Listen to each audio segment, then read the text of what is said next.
Sharing rough road RV life. We like looking at freedom. Well, freedom's brought us to Old Stone Fort Campground here in Tennessee, and we are bouncing our way back this road to get to it. It was pretty easy drive. It's right off of Interstate 24 coming from Chattanooga. And there's a sign. Here we are. Old Stone Fort State Park Campground entrance. Here we go. The park is an archaeological site, so can't wait to check that out and see what this park is all about. Nice paved road. You have arrived. Check-in You have arrived. station to the left.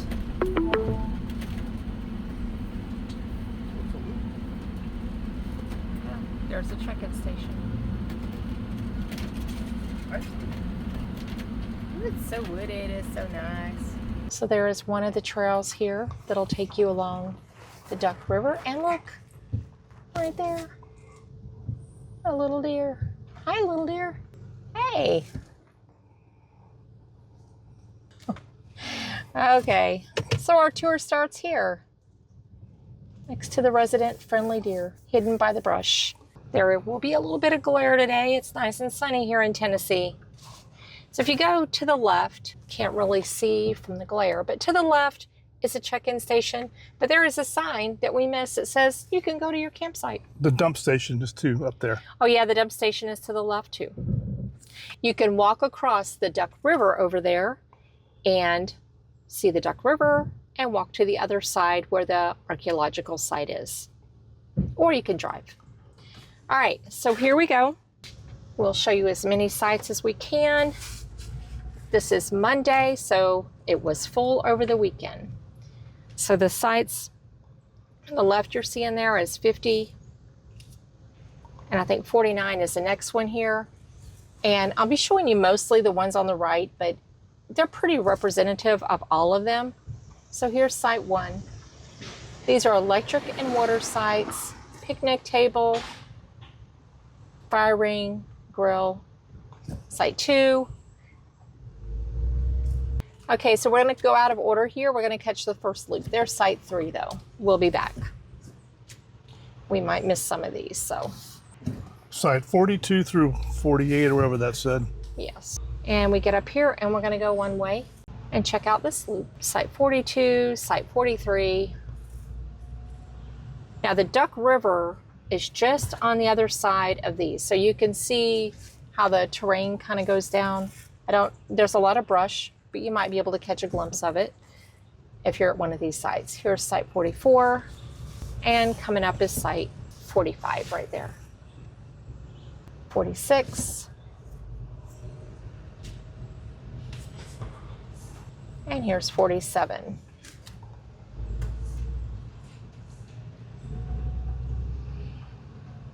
Even though they're working here, these sites did have some folks in them over the weekend. There's site 48. Looks like they're working on getting some drainage done. And then we come back out here. So 41 is a handicap site to our left. But right here is site 4. Love these smaller campgrounds because we can show you most of the sites, but we don't take pictures if people are in them and out and about. Site 5. I don't know if there's any real advantage on being inside or outside. No, you have plenty of room. Yeah. What site is that? 39. 39 was right there to the left, and site 6 is right here. So we do notice that a lot of these sites slope down a little bit, but I think the website gives you a lot of detail. There's site 7, so you know what you're getting. Sites 29 through 38 this way.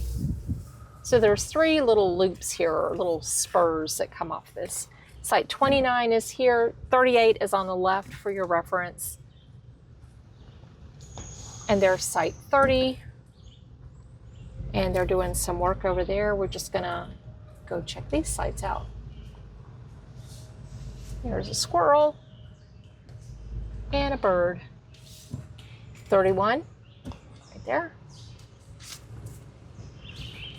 32 right there. And again, as we go slowly around here, the Duck River is on the other side. 33 right there, but there are some folks out.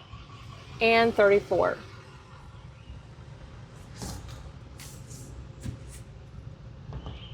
This looks like an ADA site. Yeah, there is 35. Does look like an ADA site. Yes, it is. And the bathroom. 36, there's some workers out doing some things, and 37 is right there. Well, they're taking some trees down. Yep. This is a very clean park. Here's the one that I couldn't show you all ago, really. I think, what was it, 39? I don't remember. Here is site 38. Well, it's close. Site 38 right there. And we come back out to the main road and go to the left. Site 28 is right there to the left. Site 8. Site 8 is right there. Site 9. There are sites on the left, very similar to the sites on the right. Site 10. Now some of these do have a nice big tip pad, so just check the descriptions. Site 11. Now the bathhouse is to our left, but again, there's some people out there, so we're not going to take a picture, but it is nice, clean bathroom, hot showers. Site 12 right there. Yeah, it'd be right across from 12 and 13.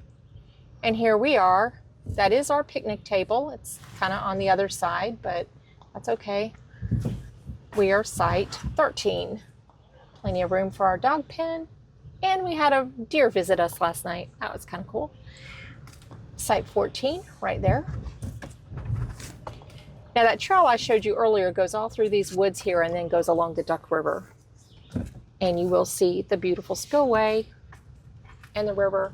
It's right there is ADA site, site 25. Site 15 is on the right. We'll be able to see those on the left as we come back around. So there's site 15. This whole place is cleaned out. 16.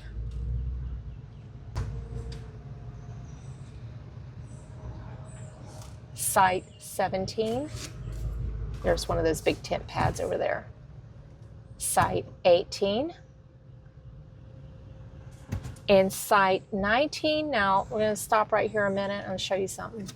That gravel path you see there is the quickest way to get to the spillway if you don't want to do the trail, which is about 1.5 miles from the campground, from our campsite. But right through there, it's an easy walk. There are routes, but you can get to the spillway and see the dam that is here. It's also where the group camp is. But if you do get site 19, you might have people walking by your campsite because you can see they're outdoor. If they're sitting out front like the folks were before, very friendly folks. Every time I walk by, I was like, hi, sorry. Okay, the Duck River is right on the other side there. So these sites I like. I just think you get what is that, site 20? Nice site there. And this one, these are two of our favorites because they seem to be out. Yeah, the squirrels were out scavenging. They're cleaning up. Yeah. This is site 21 right there, and the Duck River is right behind it. That might be my favorite site, 21. And site 22 is right there. So now we're moving away from the water, more into the woods. 23. Site 24 right there. And this is site 25. It is an ADA site. And there's the bathhouse. And there's a path there. And then that brings us back around to Ruff Road. Now, if you want to go to the archaeological site, that's going to be out of the campground and back on the highway, just like 1/2 mile, and then up another road. And there's trails there, y'all. We'll tell you about them in the wrap-up. Trails and waterfalls. If you like to hike and if you like waterfalls, you'll love this park. So that was our little drive-about tour of Old Stone Fort State Park here in Manchester, Tennessee. 50 campsites, as you saw. We have the asphalt site, 50 amp and water. There's a little strip of dirt alongside. We have a picnic table back there, and there's a fire ring. Got trees. Got plenty of room out here to stretch out, spread out, whatever you want to call that.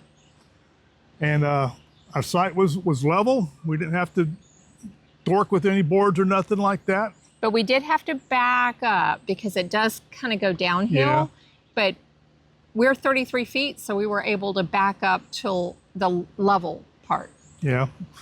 We are using our new RV SnapPads. So maybe that's helping. Check out the discount below. We're RV SnapPad affiliates. So and you can get a little discount if you decide to use our code. So we've had our commercial now. Yes. Yes. Let me give you a little commercial. Another commercial break. We get asked all the time, like, how do you find your campsites? Well, we use RV Trip Wizard. And so you can also get a discount. Check that out in the notes below. Okay. Commercial over. We do have a restroom right across from us that has showers. We have used the restroom showers. They are nice. They are clean. The water is hot. I got no problems at all. And the curtains cover the opening, and in our bathroom it did. Now, we read that this is a year-round park, but the bathroom with the showers is closed from December to February. Something like that. Anyway, it's closed. It's closed for a couple of months. So just be aware of that. There is a 14-day limit of staying here. And as you saw, there's like one straight in, and then there's 3 little cul-de-sacs that shoot off of the main road in, where campsites are located all around there. This is centered around the Duck River, which you can swim in and you can fish in. And there are 3 waterfalls located in this general area of the park. There's several small ones, but there's 3 big ones, and you can swim there. Okay. So, honey, how was our internet service? Internet service is okay. It's adequate if you were just going to stream or scroll or, watch YouTube, whatever. But if you're uploading anything, it's going to be slow. Both T-Mobile and Verizon were slow for me. However, Verizon worked better than T-Mobile. Okay. That's the phone report. I know you did some tests, speed tests in the beginning, and neither one of the uploads on either carrier was stellar. Right. It was, which is why our Sunday video this week came out Monday. Now, when you come into the park, you will see the camp store. It's not a lot in the camp store. I think they have firewood and ice yes. And a few small items, magnets, stuff like that. And the dump station is located right in that same area as the camp store. Now, there's lots of trails around here to walk, which I'll let her get to in a few minutes. And you can ride your bikes around the park, et cetera, but not on the trails. But not on the trails. There's only one trail, and you have to go to another location to ride on that trail. It's a power line trail or something, but any of these that are right here in the park, no. So it was a very nice, quiet, shaded park. We love the shade right now because the last park we were at was not shaded. It was on Lake Chickamauga, and it was 92 with like 100 and something degree wind heat factor. So it was really hot there. But it was really beautiful. Chester Frost County Park, Hamilton County. Yes, it was. Big park. Yeah, near Chattanooga. So you can check that out somewhere up here. We're about 55 minutes from Nashville, like right here. So now there is a city up the street if you need groceries or anything. Like there's Walmart up there, et cetera, to go as far as food goes. Also up the road there are several restaurants, and there's like a few stores, other types of stores. There's not a lot, but like there's the Zaxby's, and there's a lot around. There's a Dollar General. 24. There's a couple of Dollar Generals around. There's Five and Below. There's a couple of thrift stores and, different things. There is a Tractor Supply store. So there's a lot if you go out and go to the right. So Old Stone Fort State Park, of course, is named after Old Stone Fort Archaeological Site, which is about a half a mile down the road from the park entrance. There's another entrance that you drive into to go to the historical site. When you get in there, you park, and the first thing you're going to see is the museum that you can walk into. And there they have T-shirts and etc., all that typical stuff that, our T-shirts. T-shirts. That you can buy, like little pieces of jewelry and whatever inside there. They have a 30-minute film that you can watch about the site itself and how it came to be. Or 18 minutes. You can have your choice. There's 2 different lengths. And then you can walk around, and they have display cases in throughout the museum that you can look at artifacts and historical information about concerning the area and the site. So it's a really nice museum. Doesn't take a long time to go through it, but it's a really nice museum. It's free. There's no charge to go to the site or the museum. Thank you, Tennessee, I guess. Yes. Yeah. It's free to go there. Now, once you go to the museum, whether you go there first or last, you walk past it, and they call it Old Stone Fort. It's not really a fort like you would think of a fort. Yeah. It's a historical ceremonial site. Now, it's been there. It's 47 acres, I believe it was, and it is 2,000-year-old site. So it's ancient. And originally, when they were discovered by the Native Americans back in the day, all the waterfalls and all that, it lended to their belief that this is a good place to have a ceremonial site. A sacred Yes. site. They did not build houses on the site because they used it strictly for ceremonial purposes. Right. According to what the scientists say. I mean, we really don't know because they didn't leave any written record. We have no record of that, but that is all evidence points to that. Now, over the years, they drug stone and rock from the river up, and they made stone, filled it in with dirt, and eventually they built a wall around the site. So it's got a lot of the walls are still there. You can see the mounds. Mm-hmm. And then at one end, it was left open. Other end, it was left open. And if you lined up between the 2 openings, they made it within 1 degree of the summer solstice. So it's lined up perfectly with the summer solstice within 1 degree. Pretty good engineering. Yes, that's wow. And I want to say the bringing those stones up from the riverbed is up these cliffs. It's not like the river's right there. Yeah. It's up high. So it was quite a feat. And you can learn all about that in the museum, but it's pretty interesting to learn about. And it's a 1.5 mile walk around it, which the river's on one side, and you can walk around the walls or the hills that are kind of left there around. It's pretty interesting to think back to times when they're going through there and they've discovered this giant plateau, which during the periods of time that they were occupying that, they would actually set fire to the prairie part of it to keep it burned down so they could keep it as a ceremonial site, and let the grass grow back up again, like a controlled burn. Back in those days, they were doing controlled burns to keep their plateau open. Yeah. Pretty amazing too. So it doesn't take long. It's not like an all day, you don't need to plan all day to do this. You could plan, I guess, several hours to get there, look through the museum. You can walk around the embankment, look at the river down there, which I see a lot of people walking up through the park entrance there, carrying their swimming stuff. So there's lots of places that they go swimming because you can hear them down there splashing around in the water. Oh yeah. Where the falls and stuff are. So there's some beautiful waterfalls. Fishing, I see people carrying fishing poles down there. So it's a very popular place, not just for the site, it's also for fishing, I guess, and swimming down there too. Mm-hmm. There's one other interesting thing, I believe they said 300 miles away in Ohio, there's a very similar site. Yes. That they would, like a trade route between the two, and they I guess they shared. Well, they found similarities between the two. And they found artifacts here made out of, one was a soapstone, which is not around here. And so they know that trading was happening. And this is along a major trade route back in the day that the Native Americans would have used. Right. So there's so much there. Come and visit and learn about it, because I just love learning about the history of an area. So anyway, that was our excursion to Old Stone Fort Archaeological site. And which afterwards we went down the road to Old Stone Fort restaurant and ate some food. Because when you walk around a ceremonial site, you deserve to have food afterwards. It's a rule. I think it's in the Weight Watchers manual. Anyway, so now we're going to go to the other side, the trails.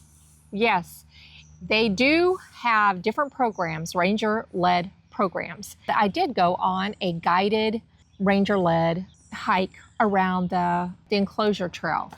And lucky me, I was the only one that day, so I got to ask all the questions in the world, and my guide, my guide, young man, very, very helpful, very knowledgeable.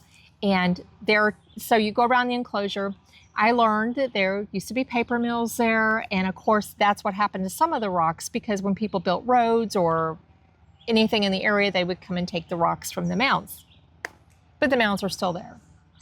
They're just erosion and maybe picked on a little bit. But you get to see the remnants of a couple of paper mills, but you get to see the waterfalls, and we actually hiked down to a couple of the waterfalls, and I got to take pictures of them. And it was hard to take pictures because this was a Saturday and there were a lot of people playing in the water. But I did get some amazing pictures of the 3 big falls and some other falls. Back, I did my tour with the ranger, and so the next day I went back and did like the Backbone Trail, the Moat Trail. The Moat Trail is named the Moat Trail because when Europeans came, they saw a river channel there, but they thought it was a moat. So they were thinking fort, moat, protection. But no, it's actually a channel where an ancient river went through, and eventually it just changed routes. So the Moat Trail, the Backbone Trail, some of these can be a little steep and rocky and rooty, but you just take your time and be careful, and there's a beautiful, beautiful trail. The Backbone Trail goes in between the Duck River and the Little Duck River, and then you can actually take another trail to where they both meet. I went out, how long was I gone? 2 or 3 hours, I think, and I took pictures and poked around, went down to the water. So if you like to hike, that's pretty amazing. Right here from the campground, there's a trail right as you come into the campground that comes around behind us and goes along the Duck River, and you can see the different little waterfalls along the way here, and also the spillway, because there is a dam and a spillway. There's another trail on the other side that goes along, it looks like it's a road from the past, not ancient, but because there's actually some pavement there where it looks like maybe it was an old boat ramp or something like that. But it was a very beautiful walk through the woods, and deer, there are deer there. So yes, this makes hikers happy if you're a hiker. Okay, that's a hiker report. All right, so there's your hiker report. And this is an easy park to get to. It's very close to Interstate 24. Yep. So if you're traveling across Tennessee on either way, on Interstate 24, it's not very far at all. Nope. Well, there's 2 places I need to talk about real quick. Real quick, these are tips. When we hear tips from other RVers or campers or rangers, other people in the area, locals, we try to follow up on them. So one is a place, we're going to go today to a place called Jiffy Burger. Jiffy Burger. And it's been in business for? Forever. It's one of the oldest restaurants here. If you're like our age, we won't tell you our age, but if you grew up in the 50s, 60s, even 70s, you're going to see like these old drive-through joints, little hamburger joints. That's what it looks like. So we're going to go check out Jiffy Burger. We were told that when we asked, where do people go to eat here? That was one of them. Yeah, a lot of people the just ranger guy said, oh, Jiffy Burger. Yeah. Just or the pizza place. There's a pizza place too. Yeah. So. Yeah, and they did mention the diner that we went to. So that's one. And the other thing is about 20 minutes away is Short Springs. Is it a state park? State natural area. It's actually 12 miles away from here. And there is a beautiful waterfall there, but you do have to hike to it. So I don't think we're going to get to see it this trip, but I definitely would like to see that. It's a very beautiful, scenic area, as this is. Okay, we always appreciate the comments and the information. I love it when locals share information, or people who've been here that say, hey, this or that, or here's a state park that's nearby you might want to check out. So let us know if any information. We appreciate that. But my question today is, what's your favorite Tennessee state park? Do you have a favorite Tennessee state park? We've stayed at several now. We actually even have a little playlist going of our Tennessee state parks, and we have another one coming up after this. So what is your favorite Tennessee state park? Or is there a Tennessee state park you would like to visit? Let us know in the comments. We appreciate it. Well, this is Gary, Sharon, Rough Road RV Life. We like looking at freedom. Click like and subscribe if you would. Hope to see you on the road someday. Safe travels. Happy travels. Take care. Now tell me you were impressed with all that I remembered. I was impressed.